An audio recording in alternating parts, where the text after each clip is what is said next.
Call the meeting to order. Sean Lucas, Here.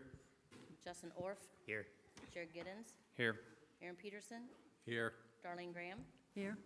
Amy Hookstrat. Here. Please join me for the Pledge of Allegiance. I pledge allegiance to the flag of the United States of America and to the republic for which it stands, one nation, under God, indivisible, with liberty and justice for all.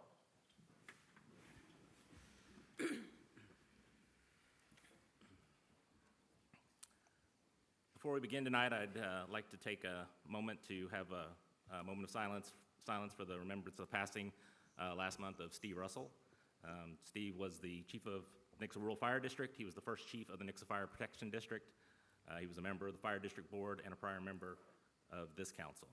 Steve meant a lot to this city, and as someone who had the honor of knowing Steve, I know our entire community is going to feel his loss. So please join me in a moment of silence.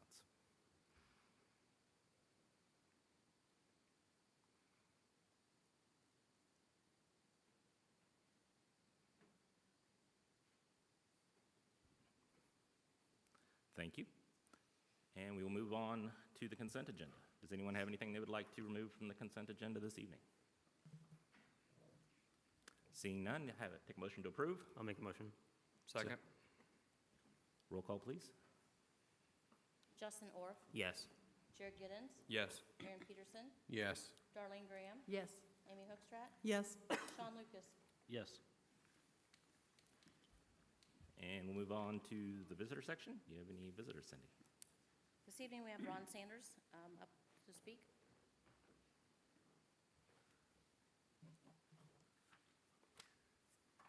Good evening. My name is Ron Sanders. I live at 976 Glen Oaks Drive. And tonight I would just like to talk a moment about freedom and corruption. We see a lot of stuff going around across our nation. And tonight I would like to mention that a lot of younger people are starting to become very turned off of our commerce, our way of commerce. They're becoming very disgusted of what we would call, not democracy. I'm stuck for words. Capitalism. Capitalism, there you go. You're welcome, Ms. Sanders. Thank you. They're becoming disgusted with it. And they're becoming sick and tired of what we would call a Republican form of government. Oh, is it off? Okay, there we go. I'm pretty loud anyways. And it's starting to swell up in our society. And I've watched it for a very long time, and I've lived in quite a few different places, so I've gotten to see corruption in many different ways. And this is a cautionary tale, not an accusation tonight. Just want to make that clear. We, at the very bottom, at the very beginning of our republic, here at the local level, have to make sure that not only do we set the example, but we hold the moral ground to do what's morally and ethically right. Otherwise, we have what creeps into our society as crony capitalism, where people with means and people with power start to rule outside of the government. They start to make decisions, they start to cow people, they start to intimidate.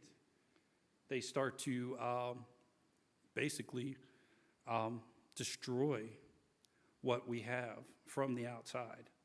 We have fraternal organizations that do this in the various industries. I've seen this happen in several places where fraternal orders will actually outrank local governments, local legitimate power structures.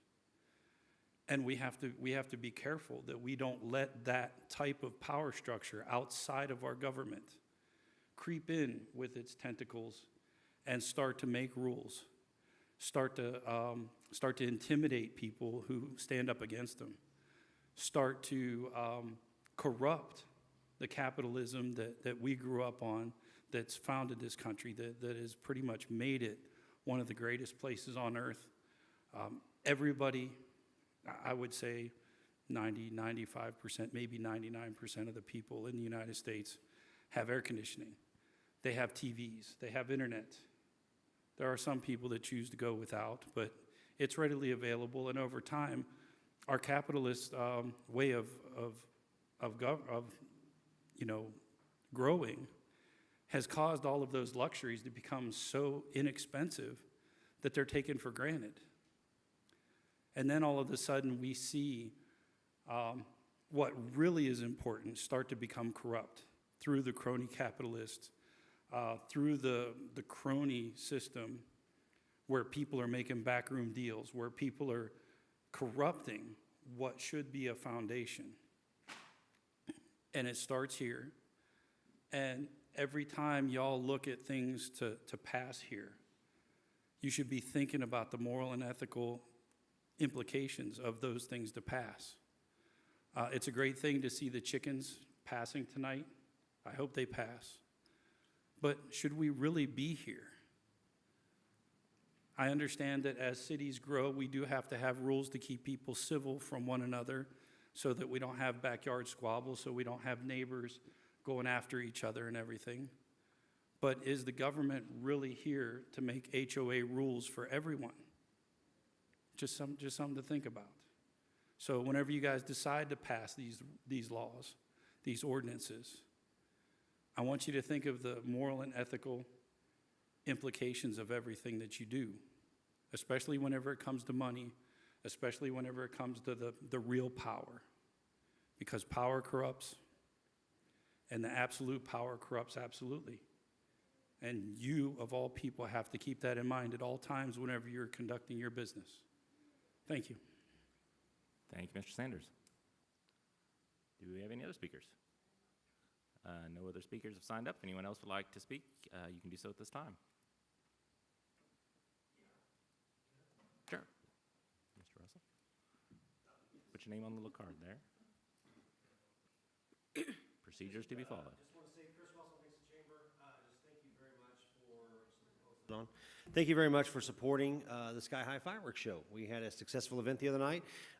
Everything seemed to go very, very smoothly. We have ideas to make it, I wouldn't say longer or bigger, but more interactive for probably younger kids, more kids games. Actually, our lines were very long, so that was so exciting.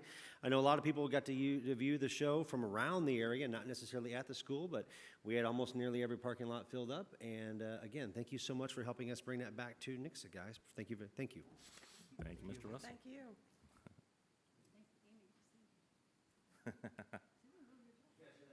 Yep, you had the opportunity, Chairman Sutrat, sing the national anthem the other night. Very good. Thank you. Mayor Steele was in the dunk tank. I was a drowned rat in the dunk tank for quite a while, yeah. I didn't see Mr. Sanders there. I thought maybe I'd see you wind up at me. I was enjoying the sounds from my house. Very good. Any other visitors? No other visitors. We will close the visitor section and move on to our service awards. First award tonight is Becca Coffee, 5 years. Hey, Becca.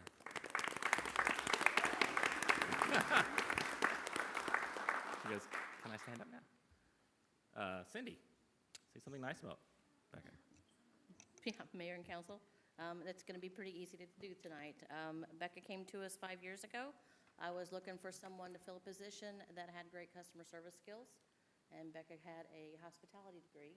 She came to us, she was bubbly, she was excited, and I thought she'd be a great addition to our organization. What I didn't realize is the potential she had. Her first project, she's very project management oriented, and her first project was contract management because the city didn't have contract management at the time. She researched several softwares, she set up demos, she found one what we all fell in love with, and now she does the contract management for the city. And that's not all she does. She recently just finished paralegal studies and is now acting as Nick Woodman's paralegal. During our transition after the changes with court, she assisted Tim Ricker and became his prosecutorial clerk, and she's transitioned all the way up now to paralegal. So I can't say enough stuff. She's the one that makes sure all your packets are together, for our workshops, any events she helps me with, and she's just a great asset for this organization, and I appreciate her every day. And the cookies were very good. We appreciate the cookies. And they were wrapped really pretty, too. Yeah, that's right. The name tags. All right. Are things going? Oh, that's the thing. We just take a picture in front of the wall. You want to take a picture? Where'd it go? You got picture break time? Okay.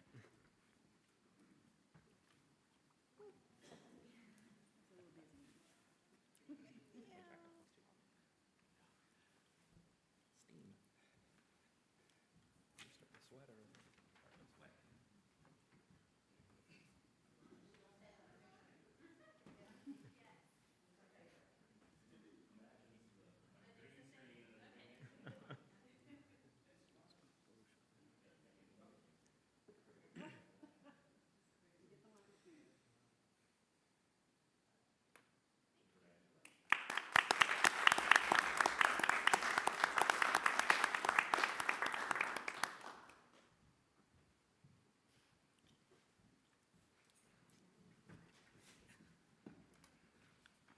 And our second service award tonight goes to Travis Cossey, 25 years. You started at the city before, I'm turning Justin was- 26 soon, oh, so okay. it's about the same time.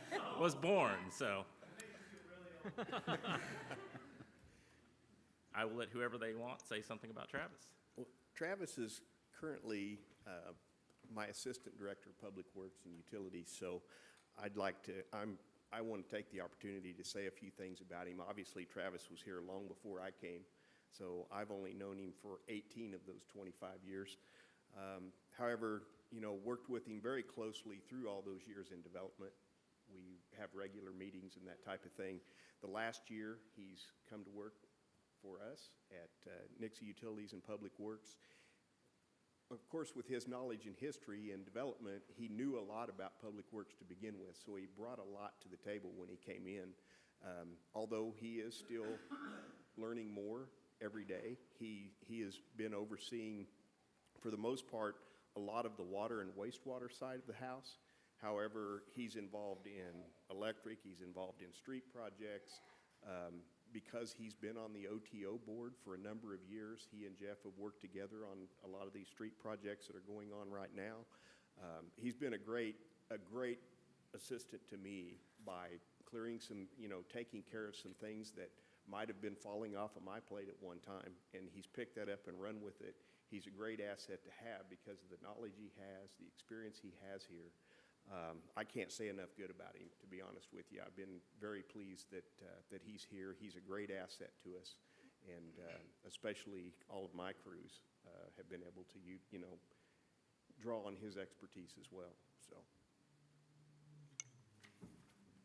Congratulations, Travis.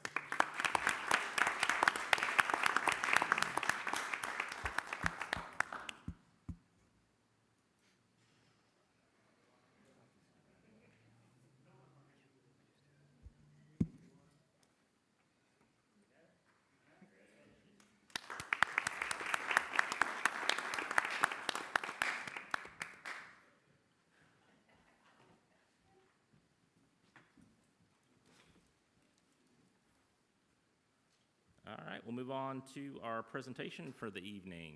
Andrea, show me Christian County update. Good evening, everyone.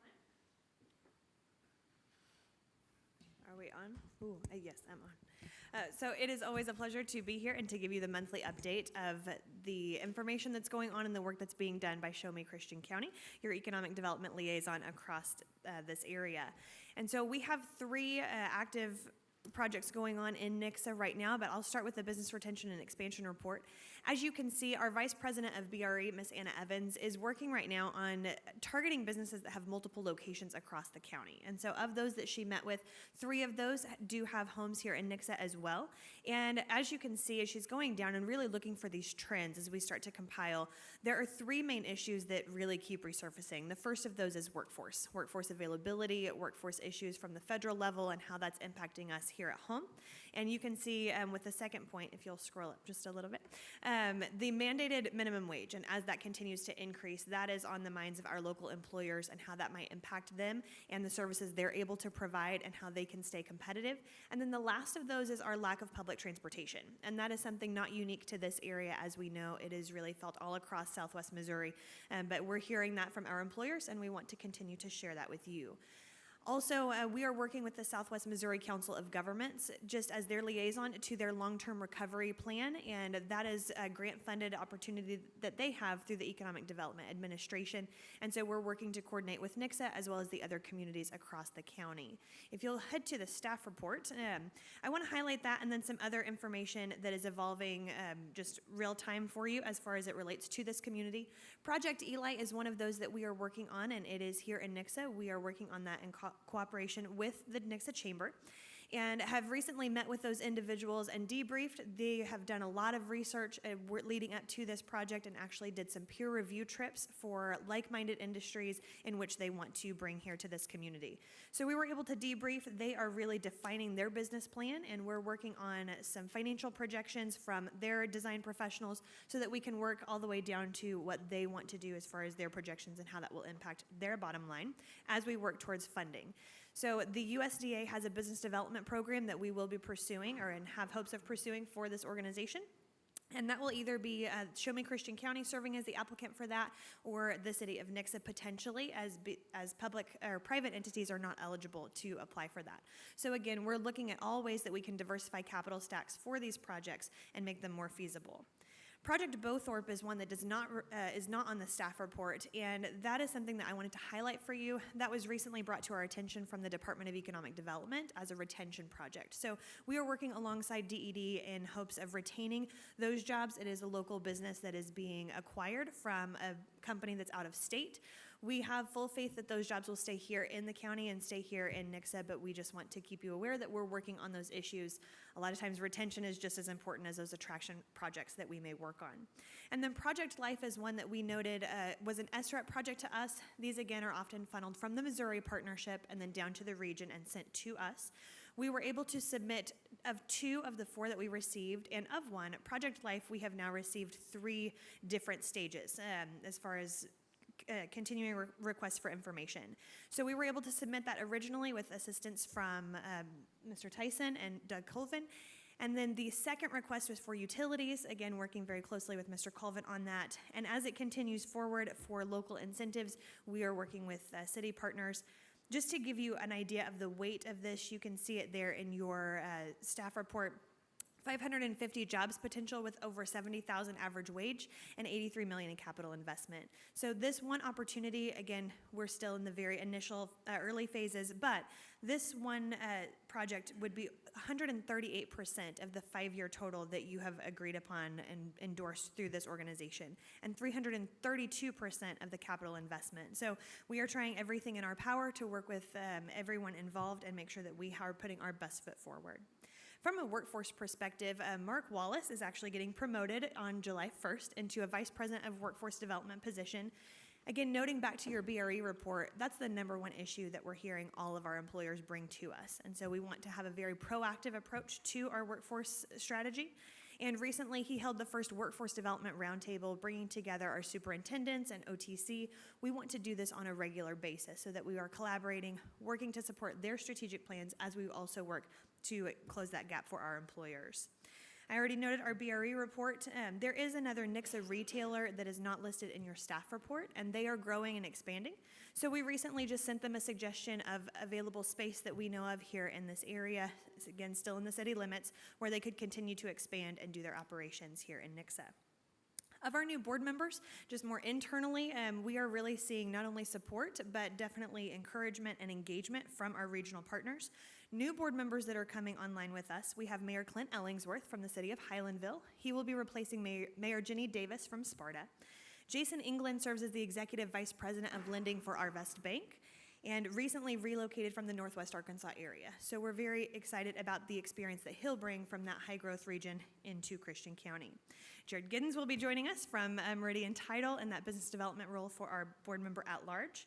Curtis Jared and Jared Enterprises will be sitting on our board of directors for a real estate commercial seat. Ben Sapp with Sapp Design in the small business and entrepreneurship seat. And then Jeff Tucker, who oversees the Mercy Orthopedic Hospital in our healthcare seat. So a full roster of our board members will be available for you in our newsletter, but we just wanted to let you know. From a campaign standing, just to, again, keep you apprised of the internal workings of the organization, we have to date increased our budget 240%, and we're very excited about the work that will enable us to do on behalf of Nixa and the county. We have now breached the threshold, 54% of private funds and 46% in public funds, so that was always a tipping point that we were working towards. We have engaged 25 new investors that have decided, again, to engage with us, bringing our total to 66. In addition, I mentioned that we are promoting Mark already, but with the approval of our budget at our June annual board meeting, we will be able to expand our capacity with the assistance of an admin position, and that will be part-time. So if you know of anyone, I am hiring and really look forward to how this will allow us to really divide all of our tasks. And for our executive committee, this will also be something that will make you all smile. Mayor Brian Steele will serve as the vice chair for the organization, where Sarah Appleby, in her role with the Nixa Chamber of Commerce, will serve as our chair in the next year. And then our new treasurer will be Jeff Allen from BKD, and he's a proud resident of Nixa and serves as the chair, I believe, for the Nixa Education Foundation. So 3 of our executive members are very passionate about this community, making sure that we have a good eye on what's happening here. As always, happy to answer any questions that you may have, and it's always a pleasure to work on behalf of the city of Nixa. Any questions for Andrea? Oh, and thank you. I put this on my personal Facebook page, but it really was just from being a resident in this area. Thank you for enabling Mr. Russell's work through the chamber for the fireworks show. You know, to be able to see this community come together is really something that, you know, we all put our hopes and dreams into, and it's great to see that come to fruition when you can live it real life. So thank you for doing that. And great job. Thank you. Any questions? All right, thank you, All Andrea. right, my pleasure. All right, we'll move on to our first reading. First reading, Bill 2021-067. First reading, Council Bill number 2021-067, an ordinance of the Council of the City of Nixa accepting the bid of Blevins Asphalt Construction Company for the Tracker Road and Old Castle Road Roundabout Improvement Project and authorizing the city administrator to execute a contract for same. Good evening, Mayor and Council. The purpose of this ordinance is to authorize a bid award to Blevins Asphalt Construction Company for the purposes of constructing a roundabout at the intersection of Tracker Road and Old Castle Road. The city did only receive 1 bid for the project. However, that bid is within the budget range established by council through our CIP program. $225,000 was budgeted. The bid from Blevins came in at $200,000, so we were $25,000 below budget. We have a strong working relationship with Blevins Asphalt through several projects in the past and are very comfortable in recommending award of the contract to Blevins for the construction of the project. Any questions? Thank you very much, Travis. Thank you. We will open up the public hearing. If you'd like to speak to this, you can do so at this time. I didn't even know this was coming up. Like to keep you on your Everybody toes. loves a roundabout, right? I'm Ron Sanders from 976 Glen Oaks Drive. Spent about 4.5 years living in Germany, where they have tons of roundabouts, just about everywhere. When I was leaving, well, the last couple years I was there, they were pulling a lot of them out. Found that there was purposes for them, and not every roundabout fits that purpose. I spent almost 7 years driving a truck on the road across the country. Got to see many different types of roads, from back roads to highways and everything. And I got to see how different roundabouts were used in different locations and in different capacities. And I had a city council member from a little place outside of Dallas asked the question on Facebook, you know, what is the purpose of a roundabout? And, you know, I had a nice 8-hour drive from one place to another, so I had some time to think about it. They're really good for 2 things, and a lot of people don't get what they're really good for. They're really good for slowing down traffic, but they replace a stop sign where a stop sign doesn't really need to be placed. A good example, and a lot of people really hate it, is the one over on Gregg Road. Most of the traffic that goes around that roundabout is traffic for the morning commute and traffic for the afternoon commute. So besides the morning and afternoon commute, there's really no need for a stop sign there. Everybody slows down. Some people figure out that you have to go this way around it instead of this way around it.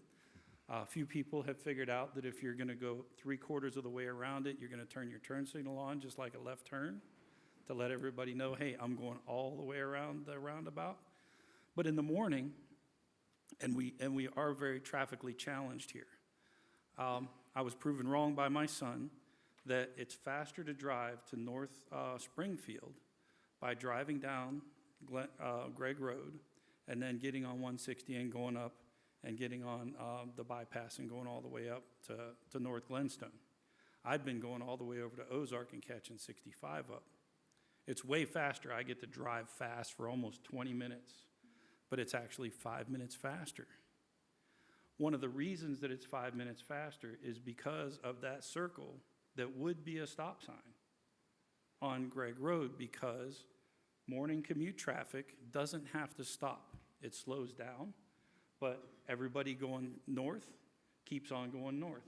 Everybody that's going east and west or south, they have to slow down. Sometimes they have to stop for a moment, but the prevailing traffic goes north. And in the evening, the prevailing traffic goes south. I look at CC over there where it meets Main Street, where it goes out towards Ozark. And that's a 3-way, 4-way stop sign. I don't know if you could really count that little road that goes over to 160 as a real road. It's not too many people go on it. But to me, that would be a prime candidate. And I know people in Nixa, I have a minute 40 seconds left to make a whole bunch of people hate me here. It would be a perfect candidate for a little bit bigger traffic circle, because it would do the same thing. Because it's primarily one way in the morning and it's primarily one way in the afternoon. And whenever that commuting traffic is gone, there's no real need for a stop sign at all. And it slows people down unless they think it's a ramp, and everybody's seen the meme, right? Those are the two purposes, really, to slow down traffic. If you were out in the middle of nowhere and instead of making a stop sign where 2 main roads meet, you could put a circle there and everybody has to slow down to 20 to go around it. They've effectively used some of these out in the middle of Kansas. If you've ever drove out to Pittsburgh, Kansas, there's a big one right in the middle of nowhere where 5 roads come together and everybody slows down, and then everybody gets back up to 90 on that little 2-lane road. It's guaranteed. But it slows everybody down for where those 5 roads come together. So if there is a reason to have a roundabout that fits one of those 2 purposes, I think it's great. But if it doesn't fit one of those 2 purposes, then everybody's going to get angry and frustrated whenever they have to drive through it or go around it. And if it's regular traffic, like trying to replace this one right out here on 160 and this road here, it would be pointless, because it would just be chaos. Thank you, Mr. Sanders. Yeah, I think you'll find that this one is pretty much specifically for that purpose. It's just the residential streets to slow people down during the commute traffic. And it's better than those chicanes. Yes. And you'll also be happy to know we were discussing last week that is what they're planning on at CC, is a large roundabout. So we'll leave the public hearing open. If anyone else would like to speak, they can do so at this time. And we will close the public hearing. Any further discussion? Yes, I do have a question, or maybe 2. One thing that does concern me about a roundabout right there is the neighborhood pool is further north on Old Castle. So everyone who lives in phase 3 and 4 has to walk through that intersection to get to the pool. What does something like what's by Walmart cost, where you press the button, it actually lights up and pedestrian walking?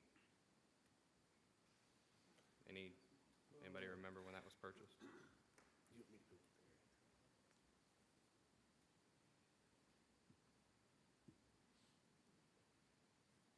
Mr. Giddens, you're testing my memory. I don't, I don't remember exactly how much we had in that. I do remember the part where we partnered with the apartment complex to put that in. They actually picked up some of that cost. I'm thinking it was around $5,000 or $8,000, something like that. Yeah, and of course, that was a number of years ago,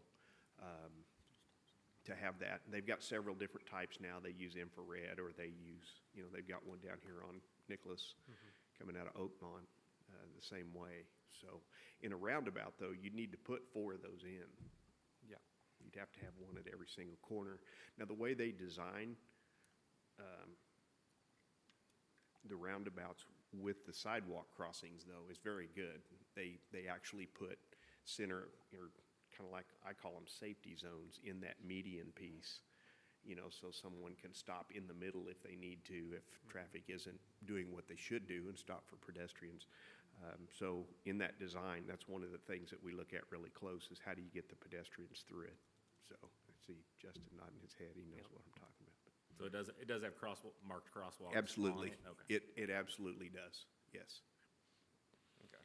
And if we, obviously, we watch that stuff very close. If we were to have a pedestrian issue, yeah, we'd certainly want to look at doing some type of warning or something to be able to do that. But sure, certainly open to what other questions or concerns council might have about it. You definitely put like some additional, like yield for pedestrian type signs around it. We can certainly Like take these a others look at that. don't seem to have pedestrian crosswalks in them, the Lawson one. and Yeah, the one that we have out here doesn't have any sidewalks, so Right. it doesn't have a pedestrian crossing either. So if there's no sidewalks, it's kind of hard to put a pedestrian crossing in there. But now this one obviously does, and we'll put them there for sure, so. Yeah, I know that Springfield, actually, I think I saw today, is doing a huge, Push, like, yeah. sting operation on crosswalks. Pedestrians $100 for running a crosswalks. crosswalk. They're gonna have an officer walk across a crosswalk, and one spotter and one guy pulling people over. And, I mean, I can't say, especially after seeing that kid get hit on North Street. Yeah. Right before the parade. That was interesting. So, okay, I just wanted to check, because there's a lot of kids that go through there, including my own. Is there a stop sign there now? There is now, yeah. So we take out the stop signs and put it in a roundabout? Any other questions or discussion? Well, we all can now understand why for decades, city council forbade the creation of roundabouts in the city. But I think they're going to work out good for us as we move forward. We'll move on to the next one, first reading Bill 2021-0668. First reading, Council Bill Number 2021-068, an ordinance of the Council of the City of Nixa repealing Ordinance 2110 and Ordinance 2111 for the purpose of terminating the state of emergency and emergency powers granted to the mayor to address the COVID-19 pandemic. Good evening, Mr. Mayor, members of council. I am before you this evening to present Council Bill 2021-068. If approved, this bill would repeal the city's current state of emergency and will withdraw council's grant of emergency powers to the mayor. To help address the COVID-19 pandemic, the council adopted 2 ordinances in March of 2020. These are Ordinance 2110 and Ordinance 2111. Both of these ordinances declared a state of emergency within the city and granted the mayor certain emergency powers. Council Bill 2021-068, if approved, would repeal these 2 ordinances, thereby ending the state of emergency and withdrawing the council's delegation of emergency powers. And with that, I'm happy to answer any questions that the council may have. Any questions? No. Thank you very much. Thank you, sir. And we'll open the public hearing. If anyone would like to speak to this item, you can do so at this time. And we will close public hearing. Any further discussion? I had Nick research this, make sure that there wouldn't be any possible issues or with funding from government programs or anything like that that would be at risk for having repealed the emergency order. So I think we're fine to do so at this point, and if something comes up in the future, we will revisit it at that point. All right, move on to the second reading. Second reading, Bill 2021-044. Second reading, Council Bill Number 2021-044, an ordinance of the Council of the City of Nixa amending Section 6-13 of the Nixa City Code to allow for the keeping of chickens. Good evening. This bill will amend the city's animal regulations to remove what is presently a prohibition on the keeping of chickens in residential districts and instead replace that with some regulations that will allow for the keeping of up to 6 female chickens in the residential districts in one residential lot. Well, if those chickens are being kept in an enclosure being defined as a facility that has 4 walls and a roof to contain the chickens, made of sturdy materials, and prohibits roosters, and the enclosure itself would be regulated just as any other accessory structure would be regulated on the site, with one additional regulation being that it must be located at least 25 feet from any neighboring residence or business on an adjacent lot. A subcommittee, of course, was created to study this issue, held a couple of public hearings, and this bill is the result of that work. Staff recommends approval, and the subcommittee also has recommended approval. Any questions? I just want to clarify, just for the public, if this passes, any HOA prohibitions of chickens would still supersede this ordinance, correct? Yes. Yeah, they would remain applicable. I wouldn't use the term supersede. Okay. But yes, any HOA covenants still apply within your neighborhood, and you've got to conform to those, or else you may face some sanctions from your neighborhood, but not from the city. Right. Does it, I don't remember, does this require a permit? No. Then, sir. okay. So the setbacks and things like that would only be enforced if someone made a complaint? That's correct. And let me clarify, I apologize. If the enclosure exceeds 120 square feet, it will require a building permit to be issued. But accessory structures under 120 square feet do not require a permit. Okay. I don't have any idea how big that is. 10 by 12. Yeah. That'd be pretty big. Okay. We did discuss a permitting process, and the more we talked about it, I think getting more and more people involved in this would just be more cost than it was truly worth, and kind of going with the honor system. And, I mean, I doubt anyone's going to want to fill the whole backyard with a fence just to be able to have 6 chickens. Hopefully not. It'd be like the really nice chicken coop. Chickens of the 4 seasons. They got some good ones. There's some nice ones out there. Those are really nice Yeah. ones out. Chicken Cadillac. The Yeah. enclosures also include, like, when they're in the tractors as well, they gotta be fully enclosed. We're not allowing, the ordinance doesn't allow any free ranging of the chickens. They're No free, always- no free ranging of the chickens at all. Okay. Correct. They stay in their little house. Okay. And they're run. I learned a lot about chickens. Learned a lot about Yes. chickens during this process, more than you ever More than learned you in I Iowa. knew nothing about them prior. I knew nothing about it. Any other questions? Thank you very much. We will open up a public hearing. If anyone would like to speak to this issue, they can do so at this time.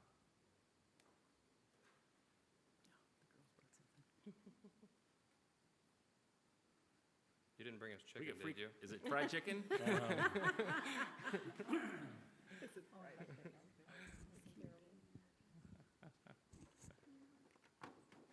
Hi, my name is Rayleigh, and I live on Pine Hill Court. 203. And I wanted to say thank you for all of your hard work and your researching on the chickens for Nixa. And me and my sister baked cookies for you. You may want to hold on to the cookies until you see how they vote.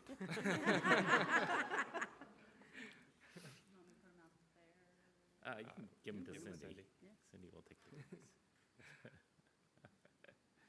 Thank you. Brought in Thank the big you. guns. Thank you very much. Oh, still Yeah, want we were these. rushing. Thank you all. We will leave open the public hearing and cookie giveaway section of our agenda. And we will close the public hearing. Any further discussion? Anyone else discussing? All right.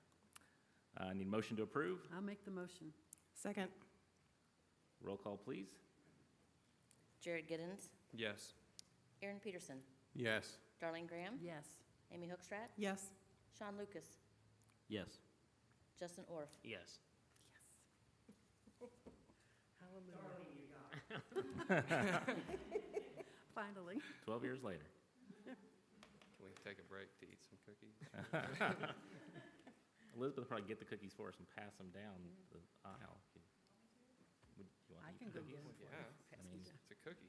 sounds like, go ahead, Elizabeth. Thank you so much. And thank you for all your hard work, too. Without you, it probably wouldn't have happened, so. Thanks, girls. And thank you to the subcommittee for all your hard work as well. We appreciate that. That Yes, thank you, worked Jared. just as I expected. If you could fill out a card for her, that way she'll be in the minutes. Oh, wow, you have a choice of cookies. Oh, you got a variety pack as well. All right, move on to Bill 2021-061. Second reading, Council Bill Number 2021-061, an ordinance of the Council of the City of Nixa accepting the proposal of Algier Martin and Associates Incorporated for the water tower maintenance services and authorizing the city administrator to execute a contract for said services. Travis, All you righty. need a cookie? No, thank you. You good? Thank you There's very much. quite a few if you want some. There's a lot. I can't chew and talk at the same time. Approval of this bill would authorize the city to enter into a contract with Algier Martin and Associates to serve as a third-party consultant to work with the city to handle our water tower maintenance program. Through our operating permit with DNR, we are required to maintain a regular inspection program of our water towers, coupled with identification of needed maintenance. This contract would authorize the city to consult with that third party to come in and do those inspections for us, identify our maintenance needs, and also serve as secondary as an on-call consultant. So if we do have concerns or questions throughout the year, we have an engineer on retainer that we can call and ask those hard questions that we need answered and work with that individual to find the answers we need. Any questions? Did they provide any cute little girls with cookies to support? They did not send me with any cookies. I don't know if that's part of Mr. Sanders' corruption discussion earlier. But, well, try not to let that sway us. Any other questions? Any questions, Travis? Thank you, Travis. All right, thank you. Well, yeah. We will open up public hearing. Bribe us. If anyone would like to speak to this item, you can do so at this time. And you may get a cookie. And we will close the public hearing. Any further discussion? Motion to approve. So made. Second. Roll call, please. Aaron Peterson, Yes. Darlene Graham, Yes. Amy Hookstrat, Yes. Sean Lucas, Yes. Justin Orff, Yes. Jared Giddens. Yes. And bill number 2021-062. Second reading, Council Bill Number 2021-062, an ordinance of the Council of the City of Nixa accepting the bid of K&B Equipment LLC for the South Street Sewer Expansion Project, authorizing the city administrator to execute a contract for the project, and amending the 2021 annual budget to provide additional funding for the project. All right, for your consideration this evening is an ordinance to provide for a bid award and budget amendment to accommodate sewer improvements identified in the 21 CIP as a South Street Sewer Project. As I explained at our June 14th meeting, the purpose of this project is to alleviate pressures and concerns that we have with an existing sewer line that runs through the old part of town, roughly from Highway 14 south to Willow Chase. Through that area, the existing sewer line is nearing capacity, and due to the pressures that resulting from the growth of the city, this sewer line will provide an additional relief sewer line adjacent to the existing one to not only take some of the pressure off that existing sewer line, but also allow for and accommodate future growth of the city. The need to install the sewer line at this time is to work in tandem with MoDOT as part of their Highway 14 expansion program on the east side of town. There is a detention basin that's going to be installed at Diversified Plastics, right in the same area where the sewer line will be installed. In order to alleviate some of the cost associated with the sewer line, we need to get a sewer line installed prior to MoDOT installing that detention basin, so we don't have to remove that detention basin improvements and reinstall it in order to include our sewer improvements that are needed in this area. So with that, staff is recommending that City Council award the contract to the lowest bidder, K&B Construction. Again, we have worked with K&B in the past, and staff is very comfortable with their ability to perform this work. However, we are a little bit over budget for it, so the second part of this ordinance would request a budget amendment of $75,000 to accommodate that improvement in this year's budget cycle. I'd be happy to answer any questions that you have. Any questions? How long do they have to complete the project? They have until roughly the end of the year, December 27th. If approved tonight, there would be 180 days, which would fall on December 27th, to approve. The contract for the Highway 14 widening project, MoDOT is establishing that as a January 1st start date. So we're going to come in just under the wire before they get started. Now, that's not to say the contractor has to start January 1st, but the soonest that he can start is January 1st, and then he'll have an 18-month window. So starting from that time, but this contract will provide us the opportunity to get our work done and out of the way before that contractor is released to start the highway project. Is K&B the ones doing the current water line? K&B is doing the water line improvements currently, yes. Just go from Yep. one to the other. obviously. Any other questions? Thank you, Travis. We will open up the public hearing. If you would like to speak to this item. And we will close the public hearing. Any further discussion? Motion to approve. So made. Second. Roll call, please. Darlene Graham, Yes. Amy Hookstrat, Yes. Sean Lucas, Yes. Justin Orff, Yes. Jared Giddens, Yes. Aaron Peterson. Yes. And move on to 2021-063.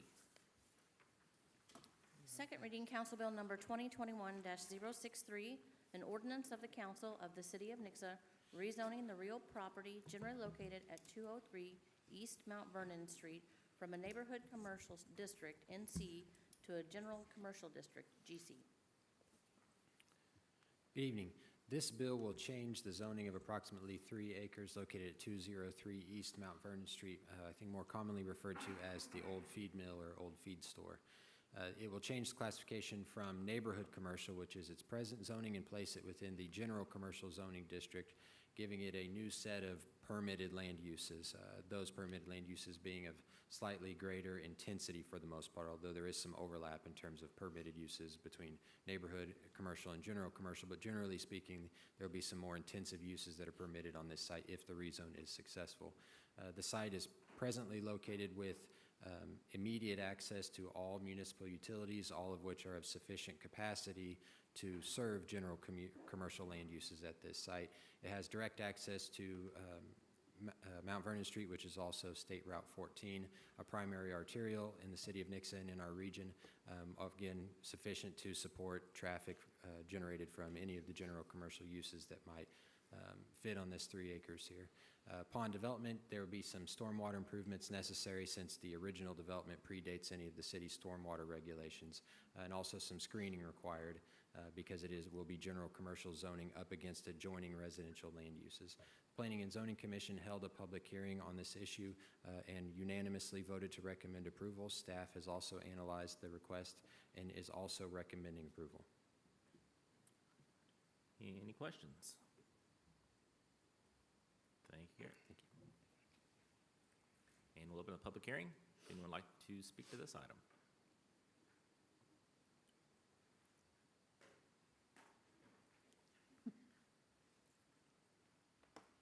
Never spoken on anything where I got the timer before.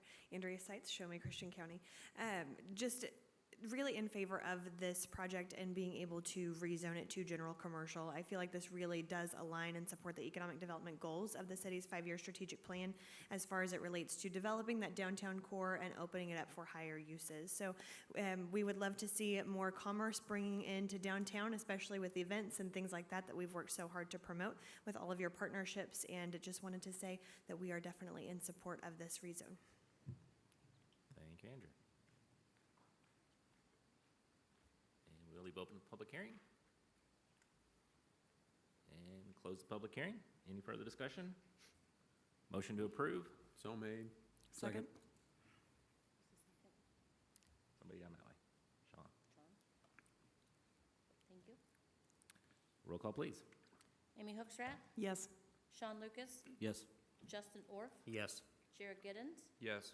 Aaron Peterson, Yes. Darlene Graham. Yes.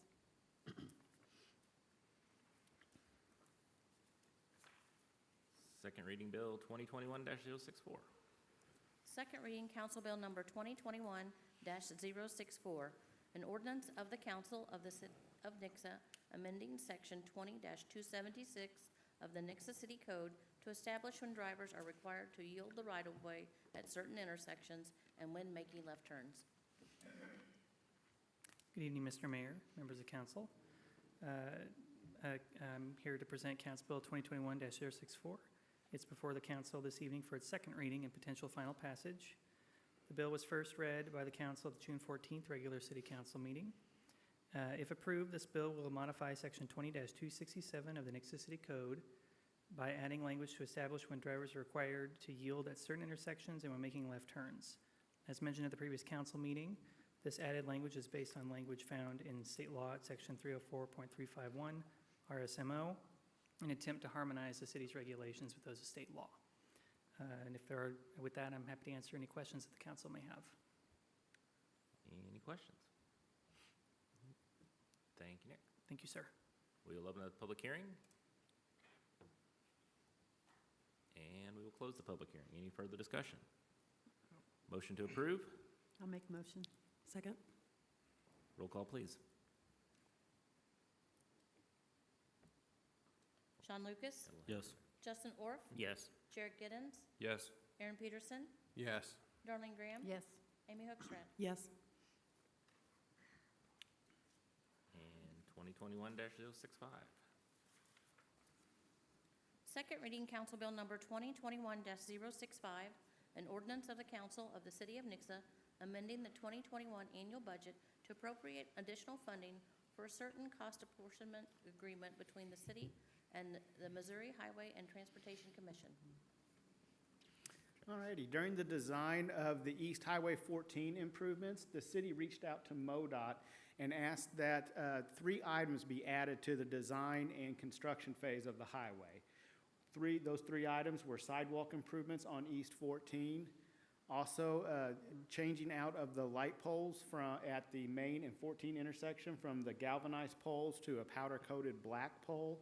And the third item was to accommodate some road improvements at Rice Street from the intersection of Rice Street approximately 300 feet to the north to some existing road improvements that the city had already made. Upon entering into that contract, the cost established for that was based on engineering estimates as part of the design, which was $115,446. That payment was made to MoDOT in March as part of that contract before it was bid out.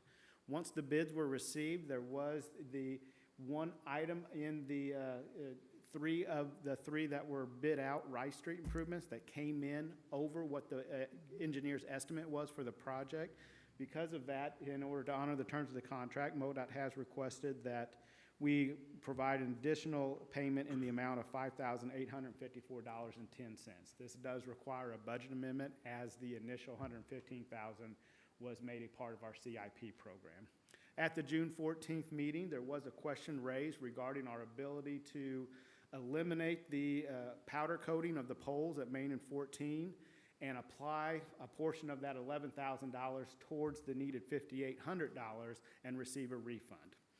Staff did reach out to the Southwest District, who in turn contacted central office up in Jefferson City to ask if we would have the ability to do that.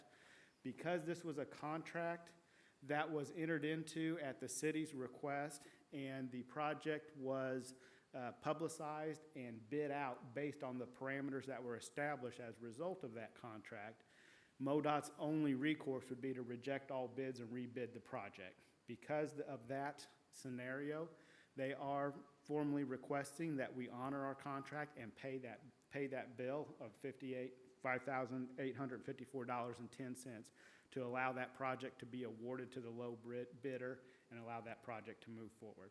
However, they did provide an option that we could utilize in order to eliminate those improvements to the poles at 14 of Main Street and provide some form of refund that we could apply towards this on the back end.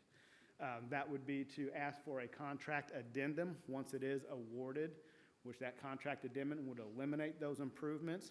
However, they cannot guarantee how much of that approximately $11,000 the city would receive back, because there would be administrative costs on MoDOT's side that would be taken out of that to eliminate that portion of the contract, and the contractor that was awarded would be allowed to request damages for changing the initial bid specs and the construction project that he was awarded. So because of that, MoDOT couldn't tell us exactly how much money we would receive back, but we would be eligible to request that and work through that process to receive a refund and eliminate that portion of the project. But in order for this to go through, we have to approve the 5410. Yes, correct? MoDOT has respectfully requested that we honor our contract and pay the 5854.10 in order to allow them to award the contract. They have a bid award pending payment under their regulations, because this was a part of the construction contract and it was duly public noticed and bid on. D&E Plumbing, who is a low bidder, has not formally been awarded the project yet. They cannot award that project to D&E for the $5.6 million that he provided a bid for until we satisfy this end of the contract. So once this payment is made, they're able to formally award the project to D&E and allow him to start moving forward with the construction of it. At that time, if we wanted to go in and ask for a contract amendment and basically an addendum to the awarded project, because at that time it would be awarded, we could do that, and we could work with MoDOT and the awarded contractor D&E to reduce the amount and eliminate that from the project. Thank you for looking into that. Any other questions? Thank you, Travis. All right. We will open the public hearing. If you'd like to speak to this item, you can do so at this time. And we will close the public hearing. Any further discussion? Sounds like a lot of risk to take for $5,000. Probably not worth the try. Not worth Maybe the time. not even No, 5,000. yeah, who knows? Yeah, what you're going to get, When it's right? all done. Yeah. Probably. Yeah. By the time you get damages and everything, it probably won't be worth it. There must have been a reason why And the we bla- and asked the for black- those aesthetics, so. Yeah, it's going to look very nice. Anyway, so Exactly. just wanted to make sure that we were being responsible. Yep. And looking into it. Motion to approve. So made. Second. Roll call, please. Justin Orff, Yes. Chair Giddens, Yes. Aaron Peterson, Yes. Darlene Graham, Yes. Amy Hookstrat, Yes. Sean Lucas. Yes.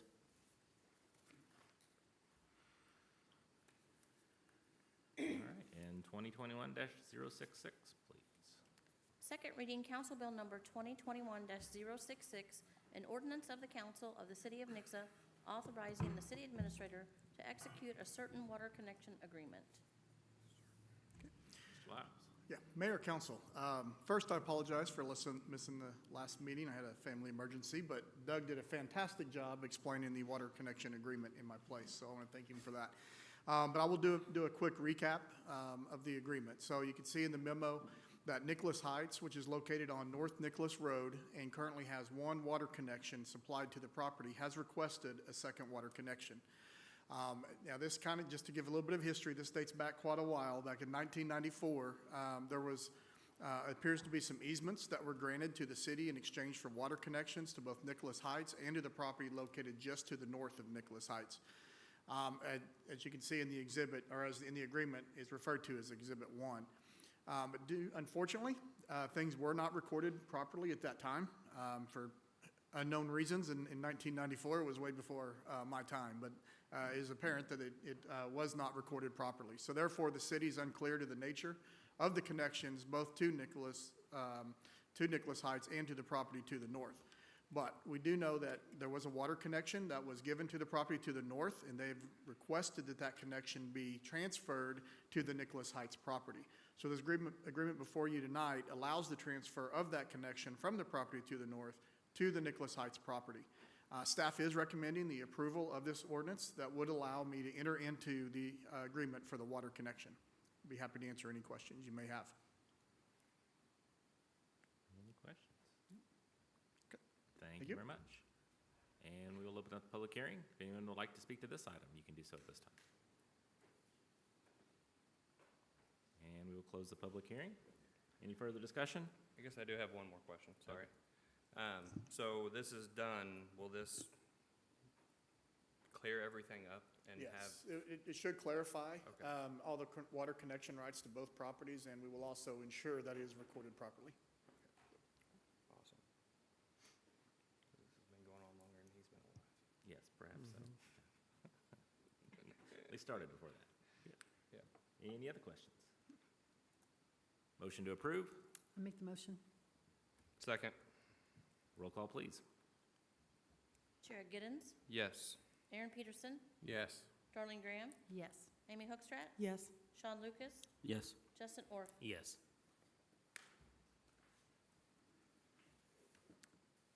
And we'll move on to the resolution section. Resolution 2021-064.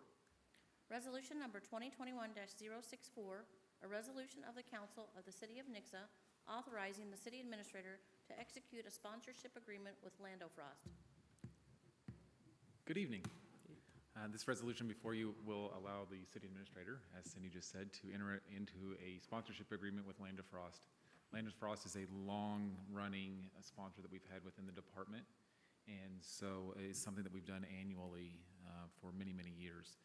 One additional this year is they have added a new component for a community relations program, and we'll most likely be using that and doing that for them. They added $1,000 to that sponsorship for us to be able to offer free sports clinics to our programming.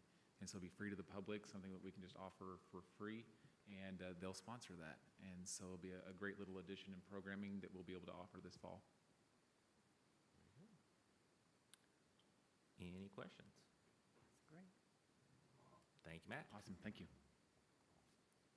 And we will open up the public hearing. Close the public hearing. Any further discussion? Motion to approve? So made? Second. All in favor? Aye. Opposed? Thank you very much. And we'll move on to our discussion items. We only have one discussion item this evening, to assign council liaison presentations. Thanks you to Cindy for providing who all had done the ones in the past. So if I look at that list, it looks like police and parks are the two that are missing from that list. We just did these not long ago, didn't we? No, you did not. Stay out of it. 2018, if that was long ago. I'm sure Matt has done many great things at the park since 2018 that we would love to hear about. Yeah. Well, the police department is pretty stable. They're pretty stable. They don't do very much. Chiefs, they're kind of bored over there. I guess it has been a while, huh? So, when do we want to do these based off the upcoming budget cycle? Based off the upcoming budget cycle, what is the best dates for these to occur? You have like some free weeks where it would be. Yeah. Okay. That leaves July or So you want, does one of you want to do the last meeting in July and then the last meeting in September? I would love the last meeting in September. She's new, darling. Yeah, I'm new. And I have a little one in summer. And I'm telling you, my calendar for July is pretty packed right now. Well, I will be happy to move you to the last meeting in January. What about August? I could do August. Oh, August. Yeah. So we do one in we August skipped and one in August. September. Okay, that's fine. We usually do them quarterly, but, So we'll do the last meeting of August, and the, will be Darlene Graham doing What's the date on that? police. And the last meeting of September? Yep. Amy? Okay. that was easy. The 23rd. Oh, yeah. Okay. I'll write that on my, All right. We'll make sure you get a notification. we have until August, Joe. I'm sure you know everything's going on over there already, so it should be easy. Well, I talked to him earlier about doing something because I knew this was coming up. The wheels are turning. Wheels are turning. All right, sounds good. We like props. We like Video. comedy. Skits are also good. Can I just sing my presentation? You can sing the whole thing. That would be a first, and very welcome as well. We could show some arrests and all sorts of The things. Parks Department, the musical. If we could tase Miss Graham during the meeting, that would be That'd be great. that would be interesting. That would be good. But Matt has to dance. Best Yeah. report ever. Okay. Tase Darlene look and at Mace that. Sean. Gonna make Where's Sean? What did he do? I don't know, he's sitting there. Anything further from staff? Other than just commenting that offices will be closed July 5th in observance of July 4th. Very good. Anything else? I'd like to congratulate Jimmy Lyles for winning at the axe throwing contest. Very good. I want a rematch. I will say Jared was a good competitor, as you all were. But But how many sixes And did Joe you was get, not. Amy? Joe is not a good. Amy got a bunch of sixes. She did really, really I think well. I beat the other ladies. Yes, I she think. beat me. Well, We don't separate things that way Wow. here. No, I'm just grasping. I'm grasping to try to have some kind of claim to fame. And didn't Amanda did really well, too. Didn't Amanda almost throw a bullseye with the backside of the Yeah, axe? the backside of the axe, You yeah. only get 3 points for that. Anything else from council? Motion to adjourn. So made. Second. All in favor? Aye. Aye. Thank you very much. Yeah, I think we both spoke at the same time again.